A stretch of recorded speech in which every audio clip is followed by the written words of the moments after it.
Hey everybody, it's Dave, and I've got another exciting announcement for you. We've asked a select group of experienced cybersecurity experts to join us and share their unique experiences and perspectives on various topics and concepts in the industry. We're calling this group the CyberWire Hash Table, and you'll hear from these amazing minds on shows like CSO Perspectives and the CyberWire Daily Podcast, along with our own CSO, Chief Analyst, and Senior Fellow, Rick Howard. Learn more about the Hashtable members at thecyberwire.com/hashtable. That's thecyberwire.com/hashtable. Thanks. Twitter updates the news of last week's incident. Pyongyang's cyber toolkit keeps pace with changing circumstances. Beijing is said to be behind recent cyber campaigns against India and Hong Kong. France's partial permission for Huawei to operate in that country now looks like a ban with a 2028 deadline. A quiet crypto miner, the cyber threat to British sport, Awais Rashid from the University of Bristol on cybersecurity and remote working, John Ford from IronNet Cybersecurity with updated 2020 predictions and cyber priorities. And when it comes to cyber, bosses and employees see things differently.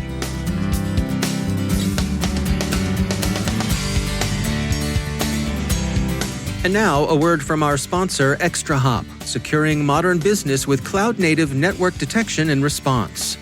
The massive shift to remote work has turned the reality of work on its head. With cloud and multi-cloud adoption, comprehensive visibility is more important than ever. But in order to protect your business, you need more than unified visibility. You need intelligence response workflows so teams can collaborate easily and act quickly. ExtraHop helps organizations like Wizards of the Coast detect threats up to 95% faster. As John Kreese, senior IT engineer, put it, quote, ExtraHop is helping us accelerate cloud adoption by ensuring our workloads are secure. See how it works in the full production demo, free and no forms required at extrahop.com/cyber.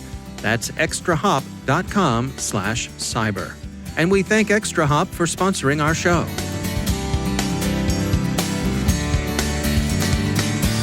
Funding for this CyberWire podcast is made possible in part by LastPass. LastPass is an award-winning security solution that helps millions of individuals in over 70,000 organizations navigate their online lives easily and securely. Businesses can maximize productivity while still maintaining effortless, strong security with LastPass. LastPass can minimize risk and give your IT team a breakthrough integrated single sign-on, password management, and multi-factor authentication solution. From the CyberWire studios at Data Tribe, I'm Dave Bittner with your CyberWire summary for Thursday, July 23, 2020.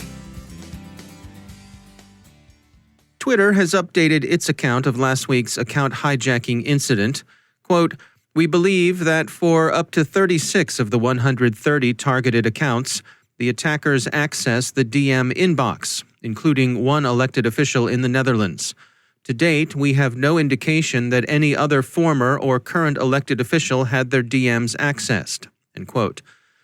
Tripwire thinks the Dutch elected official was Geert Wilders, who confirmed to Yahoo that he was indeed the one affected. He's now regained control of his account. Reading between the lines, as Graham Cluley puts it in his piece for Tripwire's State of Security, Twitter's mention of the elected official in the Netherlands is seen as a slandicular reassurance from the House of Dorsey that the direct messages of former U.S. President Obama and presumptive U.S. Democratic presidential candidate Biden are safe and secure, whatever nonsense might have been tweeted out during the period of high-profile account hijacking. Krebs on Security believes at least two of the New York Times' sources in last week's story on those responsible for the Twitter hack weren't hemi-semi-demi-innocent collectors of original gangster usernames, but were themselves active resellers in the underground OG black market. France had earlier this year announced that it intended to permit Huawei equipment into non-critical portions of its telecommunications infrastructure, and that policy was widely seen as a win for Huawei, which appeared to have successfully got the French government over a barrel. But not so fast. Reuters reports that this apparently permissive decision in fact amounted to a policy of eliminating Huawei from French infrastructure by 2028, which, while giving Shenzhen a somewhat longer runway than it was allowed by a recent UK decision, amounts to the closing of another major market. Security researchers at Cisco Talos describe the low-key, unobtrusive workings of the Prometheus botnet quietly mining Monero since this March. Prometheus is unlikely to escape the notice of defenders who are on the watch for the kind of activity it exhibits, but the researchers think that most end users probably wouldn't be aware of an attack. Prometheus exhibits several features of the MITRE ATT&CK framework, most notably T1089, disabling security tools, T1105, remote file copy, T1027, obfuscation files or information, T1086, PowerShell, T1035, service execution, T1036, masquerading, and T1090, connection proxy. So here's a question. Why should you care if some hoods installs a crypto miner on your devices? It's no skin off your nose, right? Actually, no, and here's the skin. There's a drain on computing power and its attendant degradation of system performance. More seriously, in this case, is the botnet's harvesting and validation of credentials, which it uses primarily to move laterally across networks. That's bad enough, but consider the aftermarket value of the stolen credentials themselves in the criminal-to-criminal market, and that alone should be enough to make anyone want to up their game against Prometheus. The UK's National Cybersecurity Centre has published an assessment of the cyber threat to sports. Important because, quote, sport is central to British life. It provides massive health, social, and economic benefits to the nation, contributing to over £37 billion to the UK economy each year, end quote. This makes the sector attractive to attackers. Crooks like it on the Willie Sutton-esque grounds that that's where the money is, and nation-states might be drawn to it because, well, if they wished Britain ill, they might sap its morale by attacking football, cricket, dog racing, and so on. As it is, however, the report concentrates on the former. It's crime that the world of sport should be concerned with. The three trends NCSC discerns are, first, business email compromise; next, cyber-enabled fraud, that is, things like mandate fraud, CEO fraud, conveyancing fraud, and invoice fraud; and finally, of course, ransomware. Which is to say that sport in the UK is susceptible to much the same sorts of cybercrime that afflict other businesses, from the physician's practice to the local realtor, from the bank to the oil company. Among the capers reported are an attack that interfered with a Premier League football, that is, soccer, as we translate for our North American listeners, transfer, that is, a trade, as it's generally called on this side of the Atlantic, various ransomware incidents, and an attack that disabled turnstiles to keep supporters, that is what we Americans call fans, out of a stadium. The last-named turnstile hack is particularly interesting as an example of a disabling Internet of Things attack. The NCSC's report is worth a look in any case for its accessible explanations of the threats and its common-sense recommendations for improving security. Small businesses in particular might profit from a reading. No nation-state hacks reported? Well, sure. In general, sport probably isn't going to be of much interest to espionage services, and the NCSC report doesn't mention any. But there's a track record even here of some nation-state activity. Remember Russian acts against anti-doping authorities and laboratories, and against targets associated with the last round of Olympic Games, when Russian athletes were widely disqualified when they were found taking performance-enhancing drugs. With 2020 more than halfway over, and some would say, thank goodness, it's worth remembering that back in January, we spoke with many cybersecurity professionals who looked in their crystal balls and shared their predictions for what 2020 might bring. Looking back, knowing what we know now, those predictions were just plain adorable.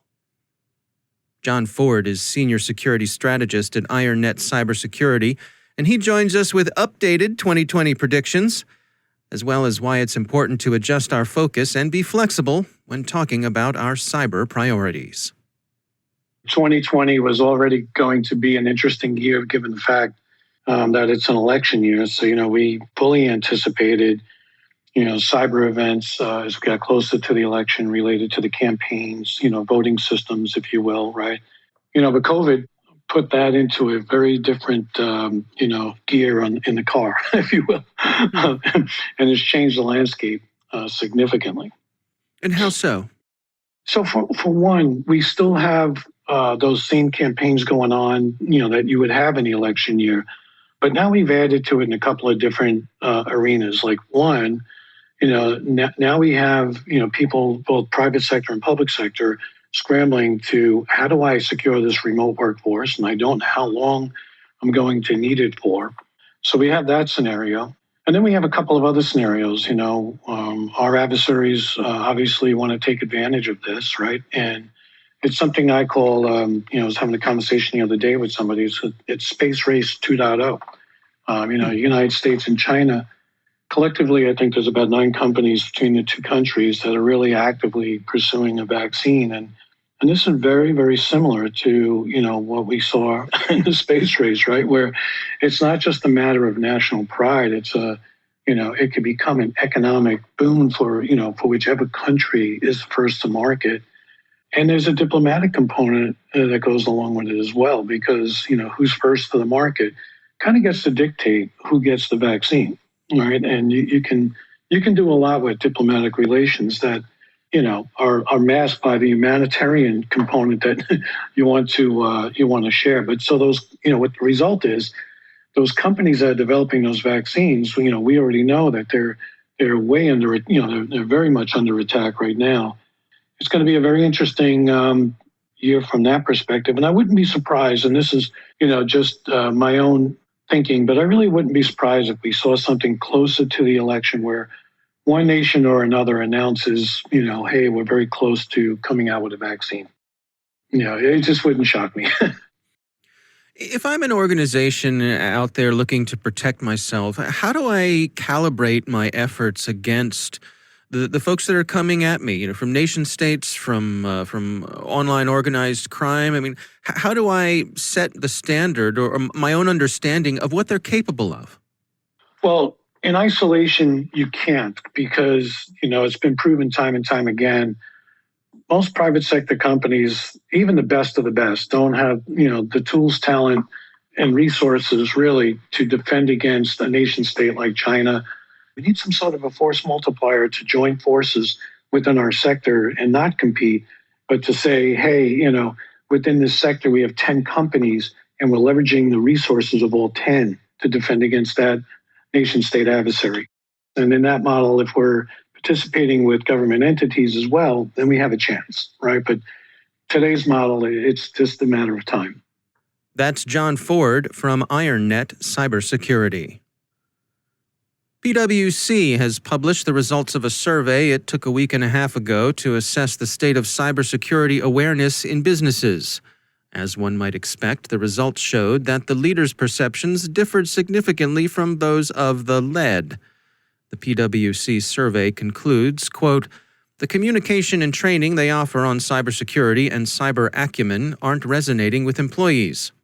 Most workers have little awareness of how their employers are protecting them or their company from hackers, ransomware, phishing, or other attacks. In some cases, employees are even flouting security rules by downloading unsecure apps or sharing their work device with family members." End quote. Among other recommendations, the report suggests that companies stress the personal implications of security to their employees. That is, don't tell them about how a data breach could hurt the business. Instead, tell them how it could hurt them through identity theft. We might put it this way: if you're in the habit of saying things like, "Now that we provided training, I don't want to hear that anyone has clicked a phishing link in an email." Well, it will work in this sense. You won't hear it. Remember, friends, bad news isn't like good wine. It doesn't improve with age.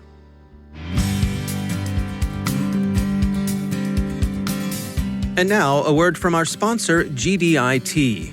Cyber impacts every aspect of our lives. That's why GDIT is driven to ensure clients have cyber protection today while outthinking the threats of tomorrow. GDIT secures today, embedding resilient cyber solutions into every aspect of the mission, from fortifying our nation's critical infrastructure to securing the tactical edge. And they prepare for tomorrow, deploying new technology and partnerships to anticipate and preempt future risks. Their cyber experts enable agencies to evolve with confidence, accuracy, and resiliency. They do all this because they know cyber is not a singular part of the mission. It's the thread that runs across every endpoint, every network, and every person. By proactively protecting, instantly responding, and constantly evolving, GDIT makes today secure and tomorrow smarter. Learn more at gdit.com/cyber.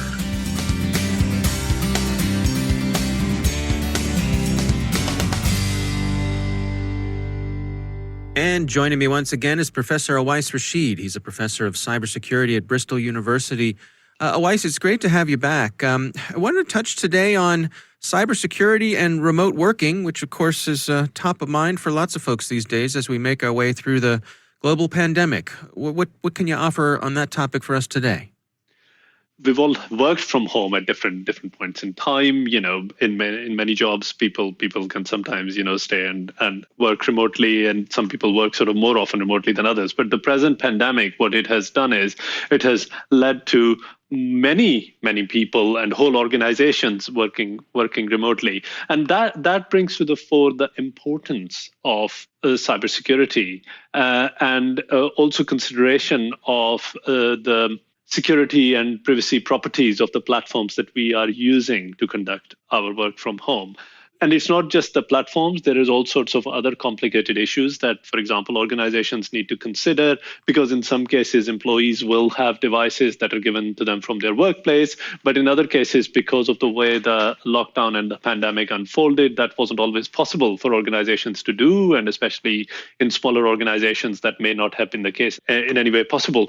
And the net result of that is that people may be actually using shared devices that they shared with other family members. They may also be working in settings where they are actually in shared houses or in shared spaces and so on. So there is a lot of these considerations that previously, where we could consider that employees will be in a workplace, there will be particular security policies in place with regards to that workplace. That doesn't necessarily apply. We are effectively in this kind of a virtual workplace setting. And the security teams in organizations, as well as at the more strategy level, organizations need to consider, what does that mean for the cybersecurity of the organization as a whole? The employees also need to consider as to what that means in terms of their responsibility. But critically, very important to consider, what is feasible and feasible in terms of secure ways of working in this kind of setting.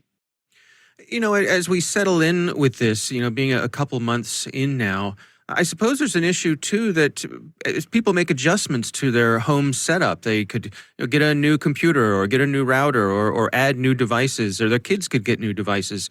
I suppose it's harder for the folks who are in charge of security for an organization to keep track, just from an inventory point of view, of what's accessing what. Yes, absolutely. And normally when you are in a workplace, you have a set of devices that you have procured, you have deployed, you have given to your employees. And I go back to my very early example that in this case, people may actually be working from shared devices that are personal devices that they share with other family members. They may be sitting in kind of shared settings. But also, what about the security hygiene of those devices? Because on a corporate network, for example, you may be running various types of security tools that may be monitoring, for example, for malware, for viruses and other types of issues. That is not necessarily happening in a remote work setting. Of course, we can require that people sort of log into organizational systems using VPNs, but that only guarantees the security of that link. That does not necessarily guarantee the security of the kind of wider network in which that device is actually in place in the first instance. And then, of course, VPNs interfere with some of the services. For example, we are recording this session today without a VPN because it interferes with the recording and so on. So but that's a very practical example, right? So, when you are, and for example, in our own work, we've been trying to run labs with students remotely, and actually the routers in some cases interfere with the kind of the devices that we had given them to use for their lab work. So it's not a simple scenario anymore where your IT systems are completely or largely within your control, and you can make sure that particular security policies are enforced, particular security properties are in place, particular countermeasures are in place, and this leads to a really, really interesting question as to how do we actually ensure cybersecurity for organizations which effectively are now operating in a virtual organization setting with their employees distributed all over the place. Yeah. All right. Well, it's an ongoing, interesting issue to get your arms around. Awais Rashid, thanks for joining us.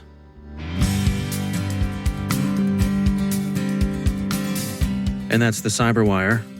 For links to all of today's stories, check out our daily briefing at thecyberwire.com. And for professionals and cybersecurity leaders who want to stay abreast of this rapidly evolving field, sign up for CyberWire Pro. It'll save you time and keep you informed. Listen for us on your Alexa smart speaker, too. Thanks to all of our sponsors for making the CyberWire possible, especially our supporting sponsor, Proofpoint's Observit, the leading people-centric insider threat management solution. Learn more at observit.com. The CyberWire podcast is proudly produced in Maryland out of the startup studios of Data Tribe, where they're co-building the next generation of cybersecurity teams and technologies. Our amazing CyberWire team is Elliot Peltzman, Peru Prakash, Stefan Vaziri, Kelsey Bond, Tim Nodar, Joe Kerrigan, Carol Terrio, Ben Yellen, Nick Valecki, Gina Johnson, Bennett Moe, Chris Russell, John Petrick, Jennifer Ivan, Rick Howard, Peter Kilpie, and I'm Dave Bittner. Thanks for listening. See you back here tomorrow.